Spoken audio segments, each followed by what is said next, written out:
Bismillahirrahmanirrahim. Assalamualaikum warahmatullahi wabarakatuh. Selamat siang, salam sejahtera bagi kita semuanya. Shalom, Om Swastiastu, Namo Buddhaya, salam kebajikan. Yang saya hormati Wakil Presiden Republik Indonesia, Bapak Profesor Dr. Kiai Haji Ma'ruf Amin. Yang saya hormati pimpinan dan anggota Dewan Perwakilan Rakyat Republik Indonesia. Yang saya hormati pimpinan dan anggota Dewan Perwakilan Daerah Republik Indonesia. Yang saya hormati pimpinan dan anggota lembaga-lembaga negara. Yang saya hormati para Menteri Kabinet Indonesia Maju, Jaksa Agung, Panglima TNI, Kapolri, dan Kepala Lembaga Pemerintahan, hadirin sekalian yang saya hormati, serta saudara-saudara sebangsa dan setanah air. Dalam 3 tahun terakhir, dunia dihadapkan pada guncangan pandemi COVID-19 yang menelan korban 6,9 juta manusia.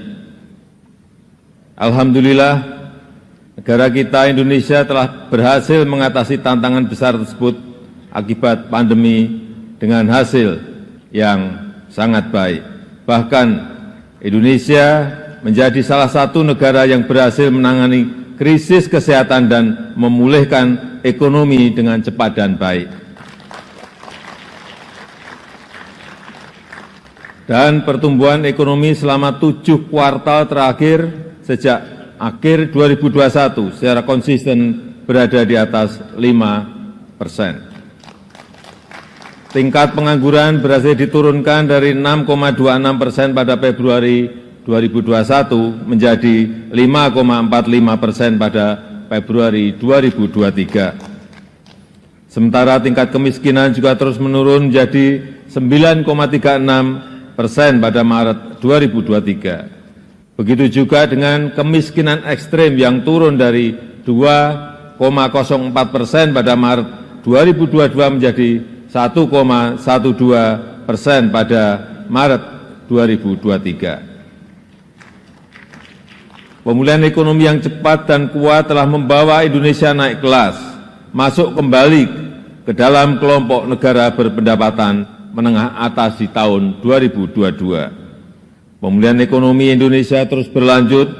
Semester 1 2023 ekonomi nasional tumbuh 5,1%. Inflasi Indonesia juga semakin terkendali dan mencapai 3,1% sampai dengan Juli 2023. Kebijakan fiskal Indonesia termasuk salah satu yang paling efektif dalam menangani pandemi dan menjaga pertumbuhan ekonomi. Defisit fiskal Indonesia sudah kembali di bawah 3% PDB, 1 tahun lebih cepat dari rencana awal. Rasio utang Indonesia juga salah satu yang paling rendah di antara kelompok negara G20 dan ASEAN, bahkan sudah menurun dari 40,7% PDB di tahun 2021 menjadi 37,8% per Juli 2023. Sebagai perbandingan, rasio utang Malaysia saat ini berada di tingkat 66,3% PDB, Tiongkok 77,1% dan India 83,1%. Hadirin yang saya hormati, saudara-saudara sebangsa dan setanah air, sidang dewan yang kami muliakan. Kita menyaksikan perubahan lanskap global yang sangat cepat, khususnya karena pergeseran geopolitik. Fragmentasi global menciptakan disrupsi rantai pasok yang meningkatkan risiko pangan, risiko krisis pangan, energi, serta keuangan dunia. Konstelasi global harus disikapi dengan strategi kebijakan yang jitu dan antisipatif. Kebijakan ekonomi dan fiskal harus mampu mentransformasi ekonomi untuk menghadapi tantangan hari ini dan hari depan. Ketahanan pangan dan energi serta transformasi manufaktur menjadi sangat penting. Di sisi lain, industri pertahanan harus dibangun secara kompetitif untuk menjawab kebutuhan pertahanan keamanan Indonesia. Dunia juga dihadapkan pada potensi krisis akibat perubahan iklim. Transisi penggunaan energi hijau perlu dilaksanakan secara progresif, namun tetap adil dan terjangkau. Potensi nilai ekonomi hayati Indonesia harus kita manfaatkan sebagai faktor penting dalam mengembangkan dan meningkatkan investasi hijau di dalam negeri.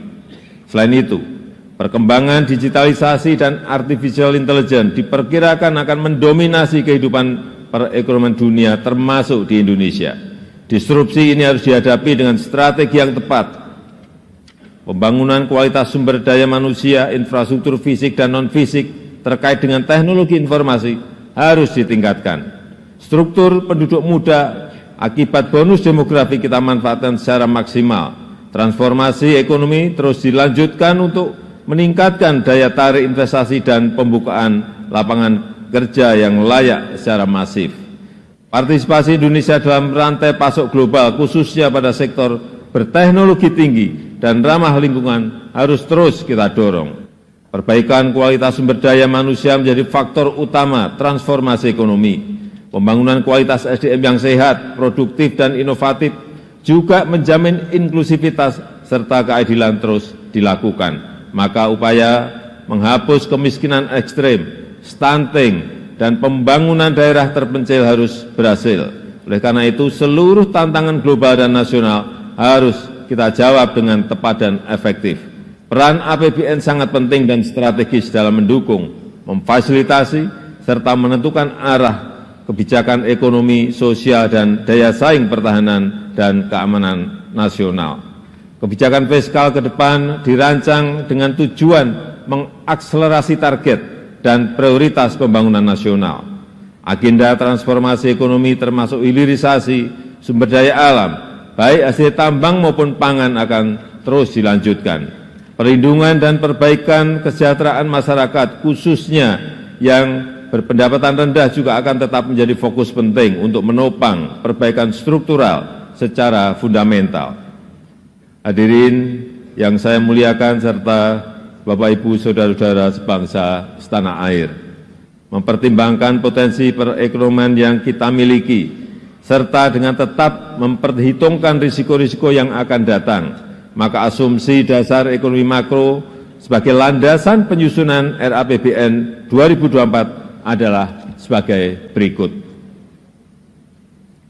Pertumbuhan ekonomi 2024 diperkirakan sebesar 5,2%. Stabilitas ekonomi makro akan terus dijaga, situasi kondusif dan damai pada pemilu dan pilkada serentak 2024 harus kita wujudkan. Implementasi beberapa undang-undang baru juga akan memberikan manfaat positif pada penguatan struktural. Selanjutnya, inflasi akan tetap dijaga pada kisaran 2,8%. Peran APBN akan tetap dioptimalkan untuk memitigasi tekanan inflasi, baik akibat perubahan iklim maupun gejolak eksternal. Koordinasi yang kuat antara anggota forum tim pengendalian inflasi pusat dan daerah akan terus dijaga. Rata-rata nilai tukar rupiah diperkirakan bergerak di sekitar Rp15.000 per dolar Amerika Serikat. Sementara rata-rata suku bunga surat berharga negara 10 tahun diprediksi pada level 6,7%. Koordinasi anggota Komite Stabilitas Sektor Keuangan akan selalu antisipatif dan responsif dalam menghadapi potensi gejolak eksternal. Harga minyak mentah Indonesia ICP diperkirakan berada pada $80 per barel. Di sisi lain, lifting minyak dan gas bumi diperkirakan masing-masing mencapai 625.000 barel per hari dan 1,03 juta barel setara minyak per hari. Pimpinan dan anggota Dewan yang saya hormati, yang saya muliakan, arsitektur APBN tahun 2024 harus mampu merespon dinamika perekonomian, menjawab tantangan dan mendukung agenda pembangunan dan kesejahteraan secara optimal, mempercepat transformasi ekonomi, menjaga momentum pertumbuhan ekonomi yang berkualitas, inklusif, dan berkelanjutan, melindungi daya beli masyarakat dari guncangan, dan menjaga agar postur APBN tetap sehat dan berkelanjutan dalam jangka menengah dan panjang. APBN tahun 2024 didesain untuk menjawab tantangan saat ini sekaligus di masa yang akan datang. Maka kebijakan APBN tahun 2024 diarahkan untuk mempercepat transformasi ekonomi yang inklusif dan berkelanjutan. Upaya transformasi ekonomi akan ditempuh melalui dua strategi utama, yaitu strategi jangka pendek dan strategi jangka menengah. Pertama, strategi jangka pendek difokuskan untuk mempercepat penghapusan kemiskinan ekstrem, penurunan prevalensi stunting, pengendalian inflasi, dan peningkatan investasi. Kedua, strategi jangka menengah difokuskan pada 5 agenda sebagai berikut. 1. Mewujudkan sumber daya manusia unggul yang produktif, inovatif, dan berdaya saing melalui peningkatan kualitas pendidikan dan sistem kesehatan, serta reformasi sistem perlindungan sosial termasuk penguatan dan perlindungan pekerja migran Indonesia. 2. Akselerasi pembangunan infrastruktur pendukung transformasi ekonomi, khususnya infrastruktur di bidang energi, pangan, konektivitas, serta teknologi informasi dan komunikasi. 3. Pemantapan implementasi reformasi birokrasi dan simplifikasi regulasi. 4. Meningkatkan aktivitas ekonomi yang bernilai tambah tinggi melalui hilirisasi sumber daya alam. Dan kelima, mendorong pengembangan ekonomi hijau. Pimpinan dan anggota Dewan yang saya muliakan, untuk mewujudkan SDM unggul, berintegritas, dan berdaya saing, disiapkan anggaran pendidikan sebesar Rp660,8 triliun atau 20% dari APBN. Tercermin dari alokasi belanja pemerintah pusat sebesar Rp237,3 triliun, transfer ke daerah 346, saya ulangi, transfer ke daerah sebesar Rp346,6 triliun, dan pembiayaan investasi Rp77 triliun. Kita harus mampu memanfaatkan bonus demografi dan siap menghadapi disrupsi teknologi. Tidak boleh kita kendor. Agar sumber daya manusia kita produktif, inovatif, berdaya saing global, berintegritas, berakhlak mulia, dan dengan tetap menjaga jati diri budaya bangsa. Upaya peningkatan kualitas sumber daya manusia Indonesia ditekankan pada peningkatan kompetensi guru dan tenaga kependidikan, pemerataan kualitas pendidikan melalui peningkatan distribusi guru dan sarana prasarana pendidikan, peningkatan kualitas PAUD, peningkatan akses pendidikan di semua jenjang pendidikan, peningkatan kualitas sarana prasarana penunjang kegiatan pendidikan terutama di daerah tertinggal, terluar, dan terdepan, penguatan konektivitas pendidikan vokasi dengan pasar kerja, serta perluasan program beasiswa, pemajuan kebudayaan, penguatan perguruan tinggi, kelas dunia, dan pengembangan riset dan inovasi. Untuk menghadirkan SDM yang sehat dan produktif, anggaran kesehatan direncanakan sebesar Rp186,4 triliun atau 5,6% dari APBN. Anggaran tersebut diarahkan untuk transformasi sistem kesehatan, mendorong berkembangnya industri farmasi yang kuat dan kompetitif, meningkatkan akses dan kualitas layanan primer dan rujukan, menjamin tersedianya fasilitas layanan kesehatan yang andal dari hulu ke hilir, mengefektifkan program JKN, serta mempercepat penurunan prevalensi stunting agar mencapai 14% di tahun 2024. yang dilakukan melalui perluasan cakupan seluruh kabupaten kota di Indonesia dengan penguatan sinergi berbagai institusi. Untuk mempercepat penurunan kemiskinan dan meningkatkan kesejahteraan serta pembangunan SDM jangka panjang untuk memutus rantai kemiskinan, anggaran perlindungan sosial dialokasikan sebesar Rp493,5 triliun. Sejalan dengan hal tersebut, reformasi program perlindungan sosial diarahkan pada penyempurnaan perlindungan sosial sepanjang hayat dan adaptif, subsidi tepat sasaran dan berbasis target penerima manfaat, perbaikan basis data penerima antara lain melalui penguatan data registrasi sosial ekonomi, serta percepatan penghapusan kemiskinan ekstrem pada tahun 2024.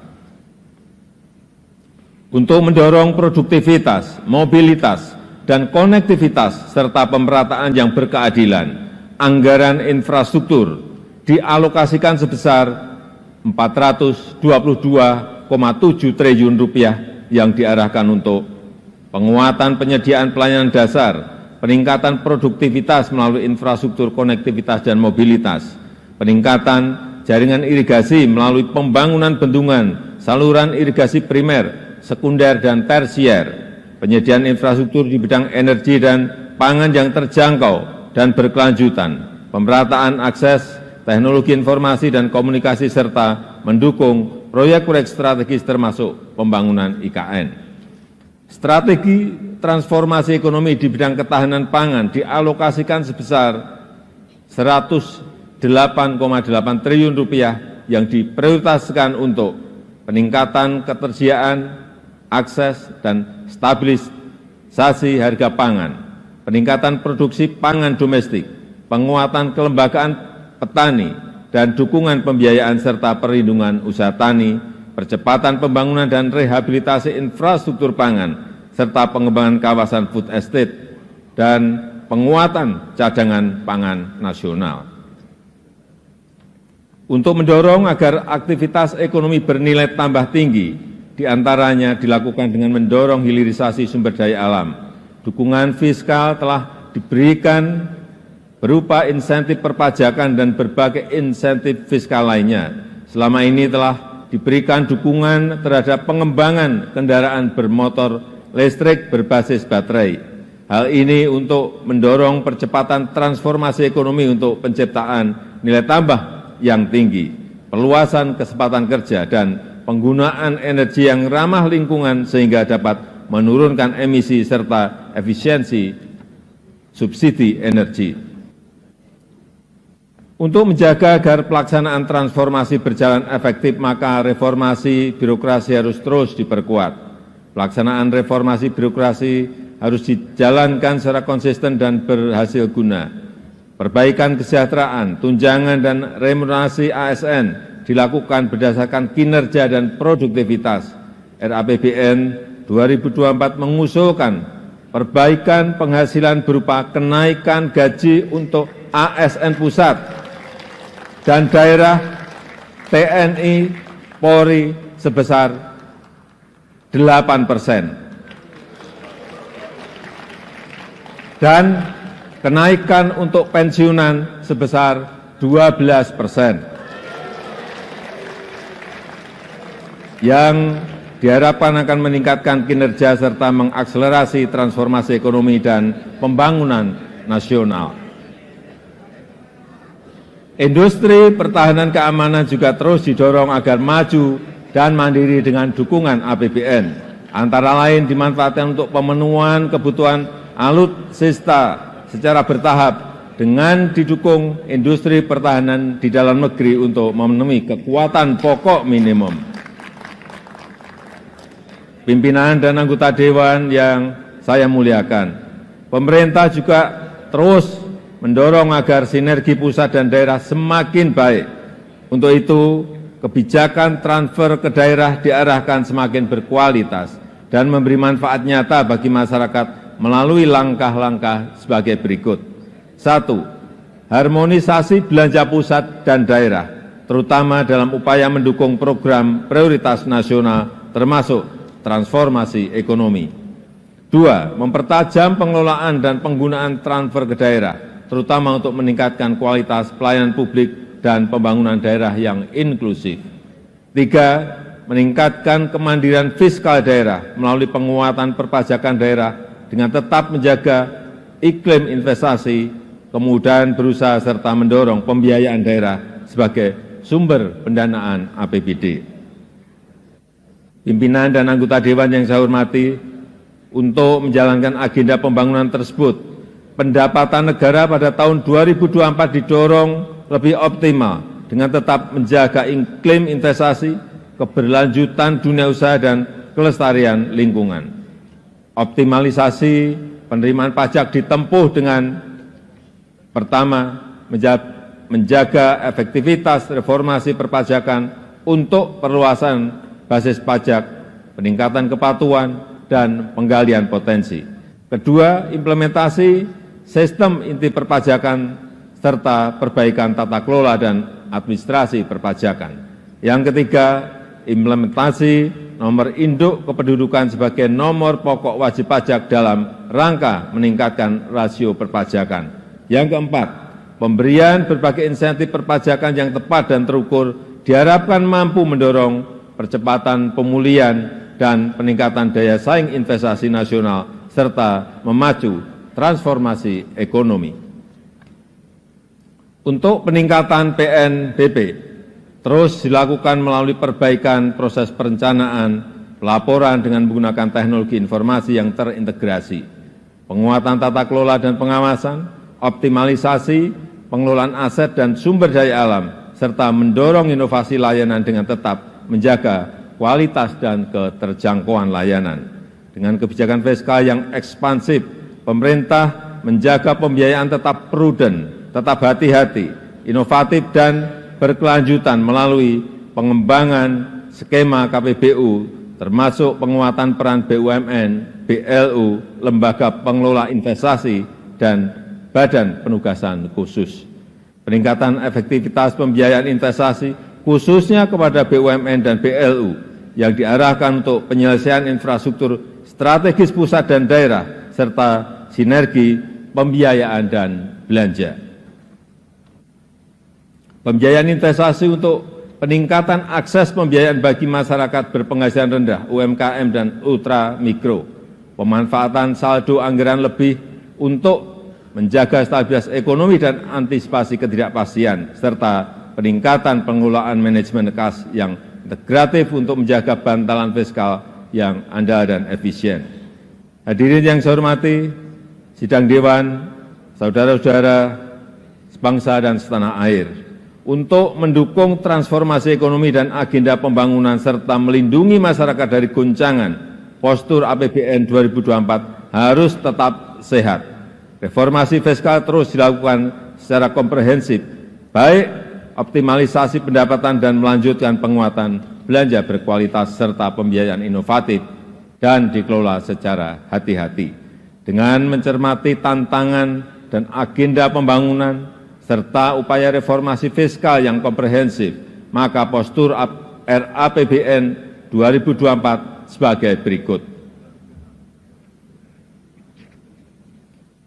Pendapatan negara direncanakan sebesar 2.781,3 triliun rupiah, yang terdiri dari penerimaan perpajakan 2.307,9 triliun rupiah dan PNBP sebesar 473 triliun rupiah serta hibah sebesar 0,4 triliun rupiah.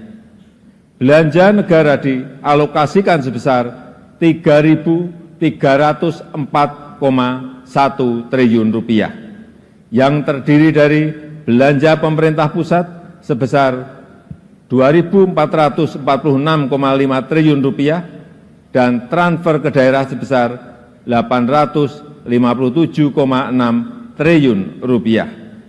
Keseimbangan primer negatif 25,5 triliun rupiah didorong bergerak menuju positif. Defisit anggaran sebesar 2,29% PDB atau sebesar Rp522,8 triliun. Dengan pengelolaan fiskal yang kuat, disertai dengan efektivitas dalam mendorong transformasi ekonomi dan perbaikan kesejahteraan rakyat, maka tingkat pengangguran terbuka di tahun 2024 diharapkan dapat ditekan dalam kisaran 5,0% hingga 5,7%. Angka kemiskinan dalam rentang 6,5% hingga 7,5%. Rasio Gini dalam kisaran 0,374 hingga 0,377, serta indeks pembangunan manusia dalam rentang 73,99 hingga 74,02. Selain itu, nilai tukar petani NTP dan nilai tukar nelayan NTN juga ditingkatkan untuk mencapai kisaran masing-masing 105 sampai dengan 108 dan 107 sampai dengan 110.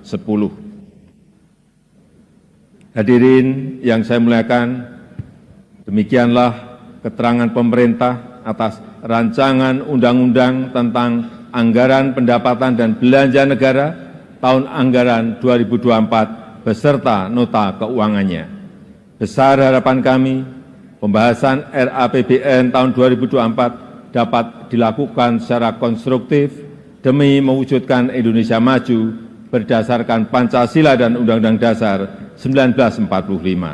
Semoga Tuhan Yang Maha Esa senantiasa memberikan rahmat dan ridho-Nya bagi kita semua dalam melaksanakan tugas dan amanah seluruh rakyat Indonesia. Dirgahayu Republik Indonesia, Dirgahayu Negeri Pancasila, Merdeka! Terima kasih. Wassalamualaikum warahmatullahi wabarakatuh.